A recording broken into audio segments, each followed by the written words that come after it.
اهلا بيكم في قناة لمسة من ايديكي. ازيكم عاملين ايه؟ يا رب تكونوا بخير. النهاردة ان شاء الله هنعمل مع بعض فطاير سهلة وسريعة وبمكونات اقتصادية، من غير بيض ولا لبن ولا زبدة ولا لحوم، لكن بمكونات مغذية جدا جدا. هنشوف مع بعض ايه الحاجات المغذية اللي احنا هنحطها في الفطاير. زي ما قلت لكم ان هي سهلة وسريعة. لو عايزة تجددي في الفطار وبتحتاري مثلا وعايزة تعملي اكلات مختلفة للفطار للولاد او كمان بتحتاري في العشاء، الفطاير دي حلوة جدا جدا للفطار وللعشاء. زي ما قلت لكم مغذية جدا وسهلة جدا جدا، ما بتاخدش وقت. زي ما احنا شايفين طريقة ازاي. هنشوف مع بعض هتتعمل ازاي وايه هي المكونات. معانا فلفل اخضر وفلفل احمر. طبعا بتضيفي الكمية اللي انت عايزاها، عايزة تزودي عايزة تقللي ده براحتك. بس طبعا احنا عارفين ان الفلفل مفيد جدا ومغذي، فممكن تزودي ده بيبقى حلو جدا. قطعنا الفلفل شرايح بالطول، شرايح رفيعة زي ما شفنا، وبنرجع نقطعهم قطع صغيرة خالص. بنحاول على قد ما نقدر ان احنا نصغر التقطيع، يعني تبقى قطع الفلفل كده متقطعة صغيرة بالشكل ده. وطبعا كمان لو متوفر عندك فلفل اصفر هيكون احسن وهيزود القيمة الغذائية. طبعا كلنا عارفين ان كل لون في خضار ليه قيمة غذائية مختلفة وليه فوائد كتير مختلفة، فده هيبقى افيد كتير وكمان هيدي الوان اكتر. وطبعا احنا كلنا عارفين ان الالوان اللي في الاكل الكتير بتعجب الولاد جدا وبتفتح نفسهم على الاكل.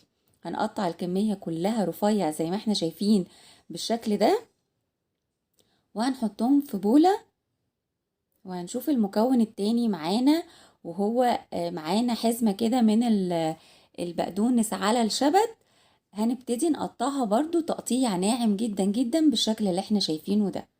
انا عايزة كل الخضار يكون متقطع صغير جدا عشان يكون كله متجانس مع بعضه في الفطاير. وبعد ما قطعنا الخضرة، طبعا هجيب الفلفل اللي احنا قطعناه، وكمان عندي زيتون اسمر مقطعاه صغير جدا برضو بنفس الطريقة. ومعايا هنا تونة قطع برضو، يعني حاولت افككها كده صغير. ومعايا جبنة موتزاريلا. طبعا الجبنة دي اختياري، لو مش عايزة تضيفيها وتضيفي اي حاجة تاني مكانها ممكن تضيفي. هركن بقى كل المكونات دي على جنب في بولة كبيرة. انا معايا هنا كوبايتين كبار من الدقيق المنخول لجميع الاغراض او لجميع الاستخدامات. ضفت عليه معلقة من السكر ومعلقة من الملح، وهبتدي اقلب كويس كده، اقلبهم كويس في الدقيق. ومعانا هنا مية عادي من الحنفية. هبتدي اضيف كمان كوبايتين من المية، ودي الكوباية اللي انا عايرت بيها الدقيق. شايفين هي كوباية كبيرة. طبعا بتحطي الكمية، كمية الدقيق يعني على حسب ما انت عايزة، ممكن تكتري او تقللي. انا ضفت طبعا الميه حبه حبه، لان طبعا زي ما دايما بقول لكم ان نوعيه الدقيق بتختلف في امتصاص السوائل. فالكوبايتين دقيق دول انا ضفت لهم كوبايتين من الميه بالظبط، بس ضفتهم واحده واحده لغايه ما الخليط بقى عندي بالشكل ده. ضفت كمان ملح علشان دقت الخليط لقيته برضو محتاج ملح، ضفت كمان معلقه صغيره من الملح.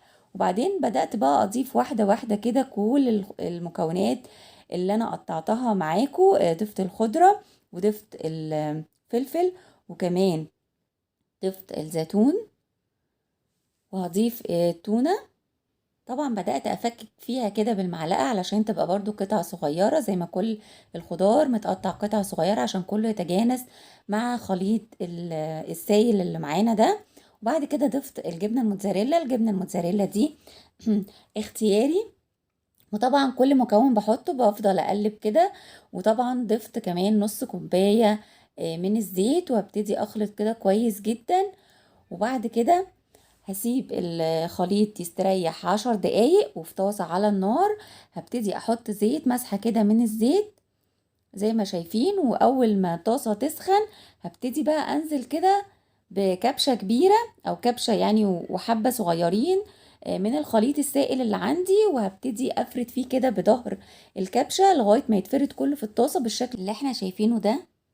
طبعا النار عايزة اقول لكم ان النار بتبقى متوسطة، لا هي عالية قوي ولا واطية قوي. وهبتدي بقى بالمعلقة كده ابتدي افكك من على الحراف، وزي ما احنا شايفين بدأ حراف الفطيرة تتشمع كده، يبقى خلاص هقلب على الناحية التانية. وبعد ما قلبت من الناحية التانية شايفين اللون، برضو قلبت مرتين، يعني انا قلبت مرة ورجعت قلبت دي تاني مرة. لغاية ما الفطاير من فوق ومن تحت تاخد اللون اللي احنا شايفينه، اللون الجميل ده. وعايزه اقول لكم ان ريحتها في منتهى الجمال وطعمها كمان. عايزه اقول لكم ان اول واحده دي اصلا اول ما خلصتها يعني اتاكلت في ساعتها. وكمان في النص وانا بعمل يعني كانوا بصراحه الولاد بياخدوا ياكلوا قبل ما اخلص بقيه الكميه. بصراحه من حلاوتها. وهبتدي احط تاني في الطاسه زي ما احنا شايفين كده. بحط مسحه زيت في الاول علشان العجينة ما تلزقش. وطبعا انا بقلبها في الطبق زي ما احنا شايفين عشان اللي ما يعرفش يقلبها بالمعلقة. وطبعا هدهن برضو دهنة كده بسيطة من الزيت وابتدي ارجعها تاني في الطاسة.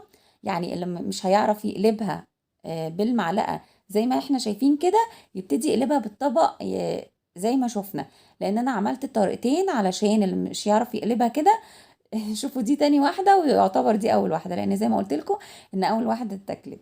شايفين لونها وشكلها جميل إزاي. والمكونات اللي فيها زي ما قلت لكم مغذية ومفيدة. وتعتبر فطاير سهلة وسريعة بقى من غير فرن ولا حاجة.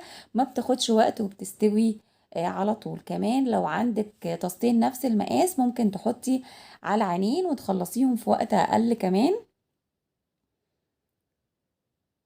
زي ما شايفين لما بتتشمع من على الأحراف كده هنبتدي بقى ايه كده نقلبها الناحية التانية ونهز فيها كده عشان ما تلزقش. وممكن كمان بنتخرها كده وبندهن زيت علشان برضو الناحية التانية من الفطاير يوصل لها زيت وتتحمر كويس. طبعا بنقلب فيها مرة واتنين لغاية ما بنوصل للون اللي احنا عايزينه. شايفين طريقتها سهلة جدا وسريعة، هي ما بتاخدش وقت خالص ونتيجتها بتبقى هايلة جدا جدا. هي بالظبط عاملة زي عجينة الكريب، حتى بنفس قوام عجينة الكريب ونفس المكونات. لكن احنا ما ضفناش لا لبن ولا بيض، بمكونات زي ما قلت لكم اقتصادية جدا. وبعد لما خلصت الكمية كلها بالشكل ده، وطبعا زي ما قلت لكم دي مش الكمية كلها اتاكل منها. شايفين كوبايتين الدقيق عملوا كمية كبيرة ازاي من الفطاير. عايزة اقول لكم ان اتنين بس بيبقوا مشبعين جدا جدا. يعني الواحد ممكن ياكل اتنين وهما بيشبعوا جدا جدا. يعني فطاير مشبعة وسهلة وسريعة وقيمة غذائية عالية ونتيجتها ممتازة طرية زي ما احنا شايفين ازاي. انا ما غطيتهاش ولا اي حاجة، انا بس طلعتهم من الطاسة حطيتهم فوق بعضهم بالشكل ده. هي فطاير طرية جدا زي ما شايفين، تنفع للفطار وللعشاء. اتمنى بقى الفيديو يكون عجبكم. لو عجبكم الفيديو ما تنسوش تعملوا لايك وشير على كل مواقع التواصل الاجتماعي، واللي ما اشتركش في القناة يشترك ويفعل الجرس على الكل. وباي باي.